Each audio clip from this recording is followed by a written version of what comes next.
maua yote anayavika, ndege wote waga wanapokea chakula chao pasipo shamba na ghala.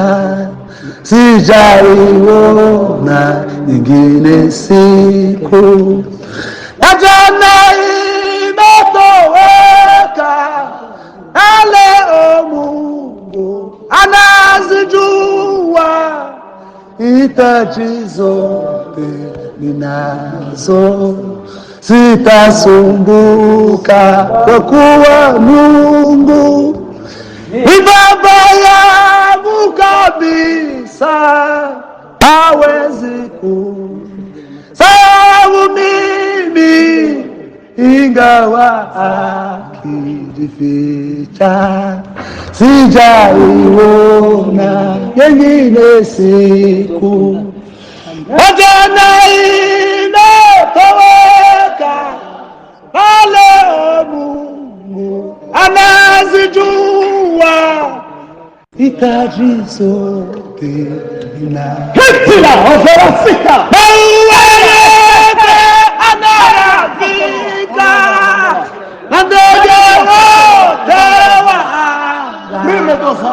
wanapokea chakula chao pasipo shaka na ghala. Sijaiona jana imetoweka, leo Mungu anazijua hitaji zote ninazo. Muraho neza, muraho bavandimwe. Tubanze dushimire abateguye iki kiganiro cyangwa se iyi gurupe kugira ngo abantu batange ibitekerezo. Abakozi b'Imana, ndashimira abakozi b'Imana bose batanze ibitekerezo. Uyu ni Pasiteri Byamungu Patrick. Hanyuma reka nifashishe icyanditswe cyo muri Luka 19, Yesu aganira n'abigishwa be arababwira ngo mbahaye ubutware. Avuga amagambo ane: ubutware bwo gukora iki? Icya mbere ngo nubwo gukandagira inzoka. Kabiri ngo na sikoropiyo. Gatatu n'imbaraga z'umwanzi zose, hatabuze n'imwe yosigara. Imbaraga z'umwanzi zose. Kane arababwira ngo nta kizagira icyo kibatwara.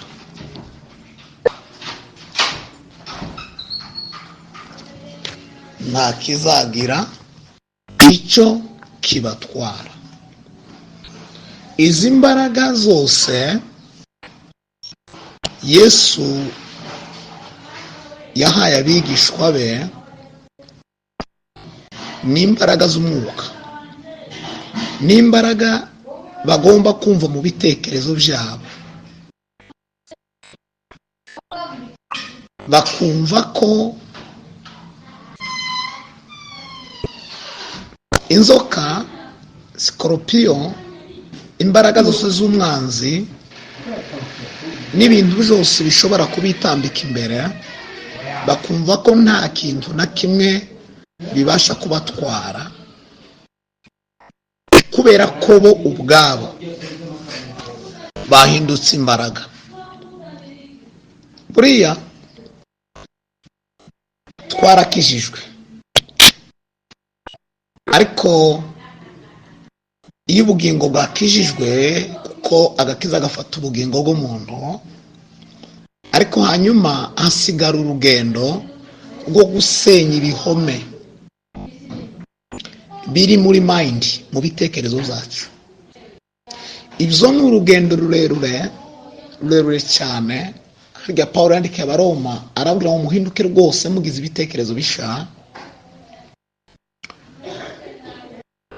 Iyo niyo ntambwe ikomeye y'agakiza, ni uguhindura imitekerereze ukagera mu rwego Kristo ategeka ibitekerezo byawe. Kuko Satani afata ibitekerezo by'abantu akabihoza mu bubata, akabishyira mu iterabwoba, n'ingeso zose abantu bagenderamo ziba mu bitekerezo. Ubugome bwose n'ububi bwose n'intege nkeya zose zigaragara mu bantu ziba mu bwenge, mu bitekerezo.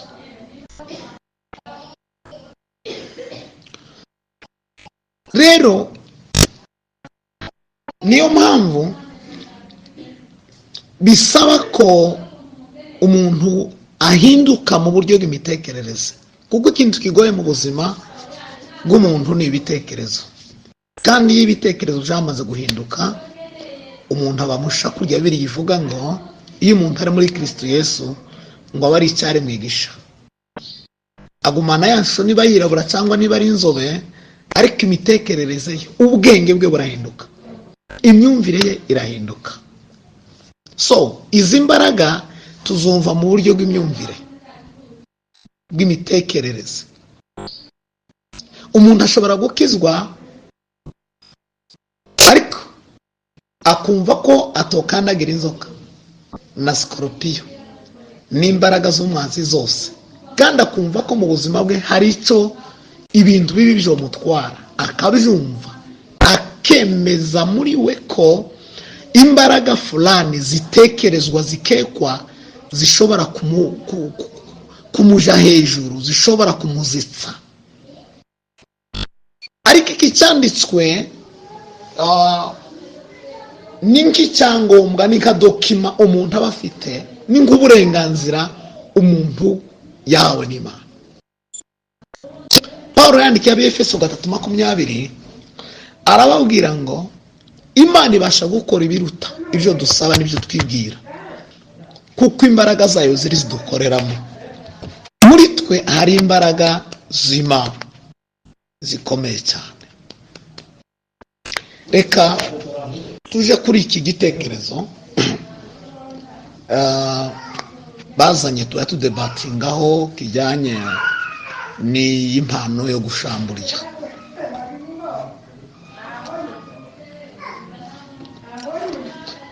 Banza ndebe ijambo gushamburiya ubwaryo muri Bibiliya ntaribamo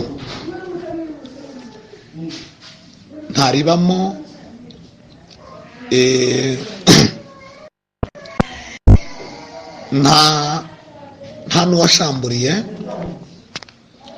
kuva mu isezerano rya kera kugeza muri sha. Yesu ntiyashamburiye, Pawulo ntiyashamburiye, ariko havugwa abarozi muri Bibiliya, havugwa abapfumu, havugwa abakonikoni, kandi abo bose bagiye bagaragara muri ibyo bihe byose by'ayo masezerano abiri. Ariko nsubiye inyuma, tubona abapfumu nibo bashamburiyaga. Abapfumu bakoraga ibintu by'ubukonikoni, nibo bashamburiyaga, bakabwira abantu ko hari imbaraga z'abadayimoni arizo biheko kuri none zibatsikamiye, none tugiye kuzikuraho kugira ngo kiriye indwara cyangwa se ubone ibyara cyangwa se kino kibazo kirangire. Ubwo buyobe bw'abapfumu bwabayeho no kuri ba sogokuruza no kuri none burahari. Ariko rero twitegereje izi mbaraga z'abapfumu bakoresha n'iz'abarozi bakoresha zikomoka hamwe, bose wabo n'umwe. abarozi bahabwa imbaraga na Satani, abapfumu bahabwa imbaraga na Satani.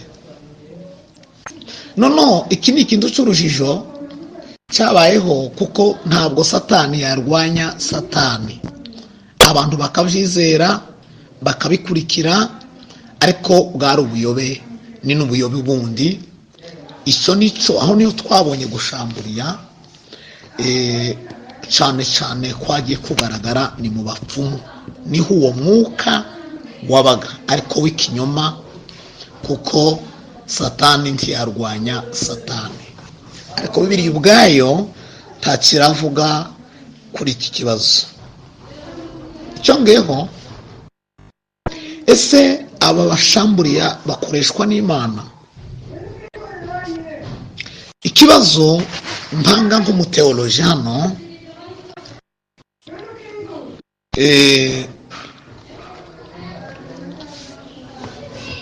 simbizi, birashoboka, bishobora kuba yego cyangwa oya.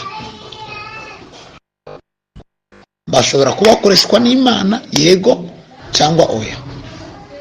Gute? Imana ikora mu buryo butandukanye, umwuka w'Imana wimanifesta mu buryo butandukanye mu bantu. Ariko rero umwuka w'Imana iyo wimanifesta bawurebera mu byanditswe byera. Kabiri, bawurebera mu musaruro utanga, kuko umwuka w'Imana ugira injyana imwe, ugira umurongo umwe. So turaza kureba umusaruro uva mu gushamburiya, niyo dutira amakonkluziyo tukavuga ngo uyu mwuka, izi mbaraga ni iz'Imana cyangwa se n'imbaraga zindi z'amayobera. Turebe ingaruka. Ese gushamburiya kubyara iki? Havamo iki? Icyambere, havamo amazimwe. Ahantu hose hari impano yo gushamburiya haba amazimwe. Kabiri, ahantu hose hari impano yo gushamburiya haba ubwoba. Ubwoba ku buryo bubiri. Ubwoba bwa mbere,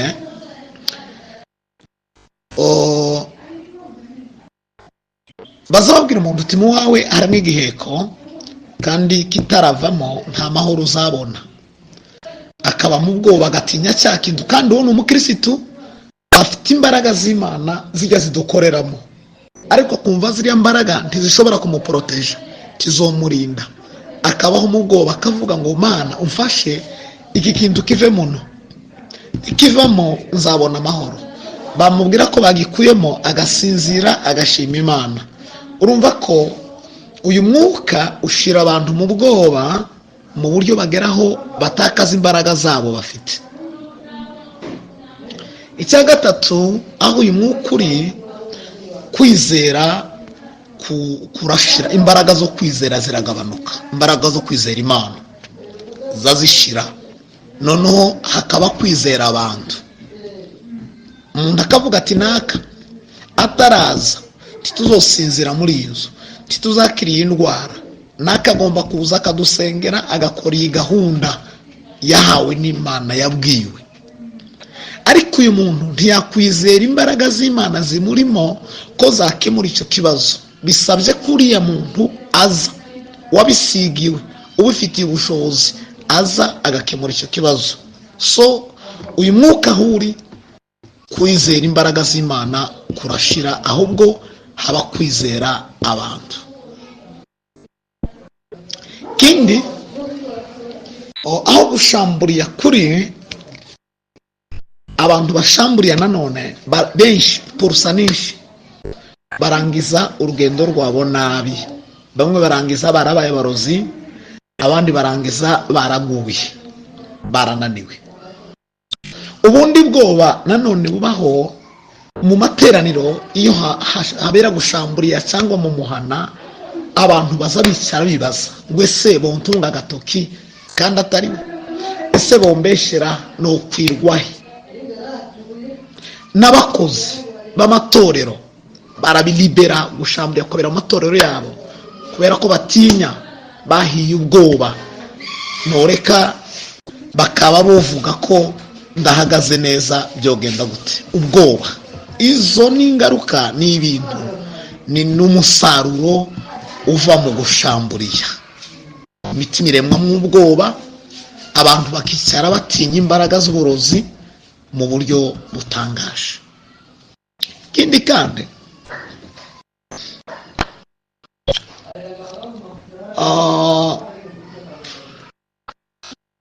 abantu bakagira urwikekwe, bagakekana mu buryo butandukanye, hakaba gutandukana, abantu bakangana, bakagira inzika, ndetse bamwe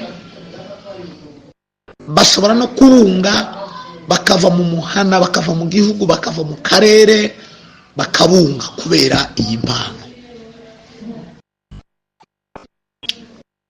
Ijambo rikurikiraho, iyi mpano itanga umusaruro utandukanye n'izindi mpano zose z'umwuka zivugwa muri Bibiliya. Impano zose z'umwuka zivugwa muri Bibiliya zishaka imitima y'abapagani zikayigarurira Kristo, ariko iyi mpano yo gushamburiya ishaka uburozi, ishaka ibiheko, nizo bitangaza, ni ikiviziya, nicyo gusa ishaka. Kuko ntawe ushamburiya ngo ageraho uyu murozi amwihanisha, amuzana mu rusengero, amusengera, amubwiriza, amugenderera kugeza akijijwe. Ariko umushamburizi amara igihe kibe cyose cy'ubuzima impano yiwe irimo ishaka ibiheko, ukwezi kugashira, umwaka ugashira, arimo yiruka ku biheko, gahunda ze zose zikabukwa, ariko ntishishikazwa no gushaka imitima. Kuko abarozi ni abantu, nabo bakagomeje gukizwa, bakaja mu ijuru, bakava mu byaha, kuko ibo badakizwa. Iyi mpano niba idashaka imitima, ishaka iki? Ese aba bantu bashamburiye bazagororerwa n'Imana kuko bafashe ibiheko? Imana izabagororera. Hari ingororano yo gufata ibiheko ibaho, ariko tubona ingororano y'abazanye abandi kuri Yesu. Dukomeze. Hari ikibazo nibaza kandi tukibaze twese, kuki iki gikorwa kibera mu rusengero cyangwa se mu mazu y'abakristo? Impamvu kibera mu rusengero no mu mazu y'abakristo nuko ababungeri bayoboye amatorero n'aba bakristo ba responsable b'amazu badatahura imbaraga z'Imana zibakoreramo. Tubyumve, tibatahura imbaraga z'Imana bafite, imbaraga ziri mu ijambo, imbaraga ziri mu masengesho yabo, tibazitahura. Nono bikaba ngombwa ko bahangura, ko bafata ibiheko, bakumva ko gufata ibiheko harimo intsinzi yabo, harimo kunesha, harimo imbaraga.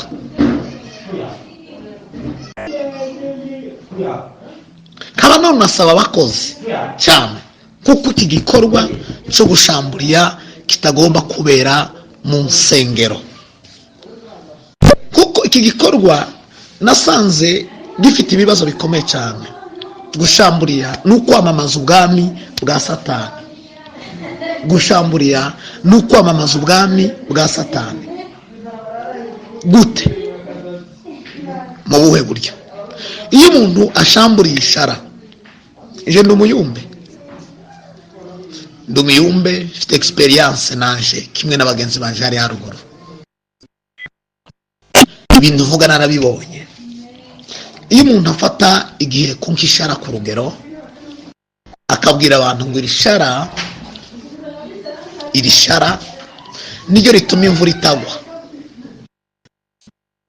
urumva izo mbaraga uyu muntu aba yerekanye, bariya banizera buhoro bahita bavuga tuzi ko Imana itarusha Satani imbaraga. Murabona ishara rifite imbaraga zo guhagarika imvura. Abantu bakora analyse, hanyuma rero bahita bumva ko izi mbaraga zikomeye, bamwe bakazishaka izi mbaraga, bakazishaka bakiyunga mu cyama, abandi bakagira ubwoba, bakabaho mu buzima bwakutse imitima, bakagira ubwoba, bakavuga ngo ibyo ari byo byose izi mbaraga zizatumara, bagatinya, bakagira ubwoba, noneho bagatinya imbaraga za Satani ko isaha ari isaha zishobora kubahitana. Ishara rikora biriya bitangaza. Ikindi kandi ngarutse nyuma, gushamburiya njyewe ntabwo nkwemera. Gute? Kuko nta uburozi ni umwuka, uburozi ni umwuka, ntabwo ari materiel. Biriya bafata ntabwo ari bwo burozi, ariko uburozi busigara mu mitima y'abantu. Niyo nza no kusiriza hariya mu marekomandasiyo ntanga, uburozi busigara mu mitima. Niba dufata igiheko, umwuka azagenda wari ukirimo, wari ufite cya giheko azagenda akaja kuri ba nyirawo, abantu bagafata materiel, ariko ntabwo bafata uburozi. Biriya ni amashara, ni amagufwa afatwa, ni amashupa, ni ibiki bifatwa, ariko igihe ku nyirizina ni umwuka. Umwuka ntiwofatwa n'intoki z'abantu, umwuka ntiwofatwa n'intoki, ntiwobonwa n'amaso y'umubiri. Umwuka ufatwa no kwizera, umwuka ufatwa n'imbaraga z'ijambo ry'Imana. Shaka ko tubyumva. Kandi aho abashamburiza abayumbe babyumve, ntawofata umwuka n'intoki, ntibishoboka. Abadayimoni ntibabafata n'intoki, ntibababona n'amaso, ariko bafatwa no kwizera, bafatwa n'ijambo. Iyo tubwiriza ijambo ry'Imana, abadayimoni barataka, bagahunga, bakarekura imitima y'abantu, bakagenda. Icyo tugomba gukora rero, soza udiyo bayendende, aba bantu bashamburiya bagomba kumenya ko izi mpano niba koko ari y'Imana. Mu Efeso 6:10 kugeza ku 18, Bibiliya itubwira ko tugomba gutwara intwaro zose z'Imana, ikatubwira ko turwana n'abatware n'abafite ubushobozi, imyuka mibi y'ahantu mu kirere, kuko intambara y'umwuka ni imwe. Bashake uburyo bosenya ibihome. Dufite imbaraga zo gusenya ibihome, kubomoa ngome, kandi izo ngome za Satani ntabwo ari ibiheko, ahubwo ni ibitekerezo by'abantu. Abarozi bafite ngome mu bitekerezo byabo, niho uburozi buba mu bwenge bwabo, niho ibirindiro bya Satani biba.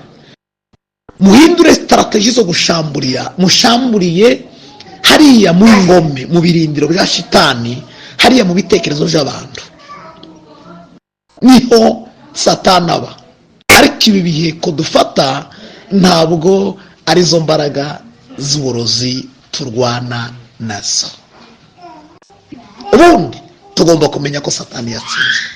Tuvuge ijambo ry'Imana, dusenge, abantu bakizwe, abantu bakiraga kiza, nibwo tuzaba tunetralije uburozi, nk'uko gushamburiya nyako kuvugwa mu ijambo ry'Imana.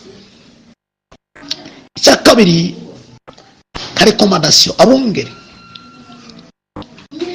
batahura iki kintu, bagice mu matorero, bagice mu matorero, bigishe, barere abayumbe, babarere mu ijambo ry'Imana, babigishe strategy zivuga butumwa, kuko Yesu yaravuze ngo mugende mu isi yose, mu mahanga yose, muhindura abantu kuba bigishwa banje, mubabatiza. Aba bavuga butumwa bafite izi mbaraga, nibigishwe kuvuga ubutumwa, bashaka imitima y'abantu bayigarurire Yesu. Icya gatatu, tuvuge Yesu mu matorero, mu mazu y'abakristo, mu mazu y'abapagani, tuvuge Yesu, tuvuge intsinzi ya Yesu, tuvuge imbaraga z'umusaraba, tuvuge amasano dufitanye na Yesu, aba ariyo tubwira abantu. tureke kuvuga abarozi, tureke kuvuga amapepo, tuvuge intsinzi ya Yesu. Tuyibwire abarozi, tuyibwire abapagani, tuyibwire abakizwa mu rusengero. Mu rusengero hagomba kuvugirwa imbaraga za Yesu, ntiyagomba kurarikwa abadayimoni ngo baze mu rusengero. Reka soreze kuri uru rugero rutoya, iyi example ntoya. Abantu bafite impano yo gushamburira baja mu mazu y'abapagani bagakoramo gahunda, baja mu mazu y'abanebwe bafite indege nke y'akanaka zizwi, bagakoramo gahunda, bagashamburira, bagakoramo ibitangaza, ariko bagasiga bano bantu badakijijwe. None se iyi mpano murabona ifite ikihe cyerekezo? Imana ibaho umugisha.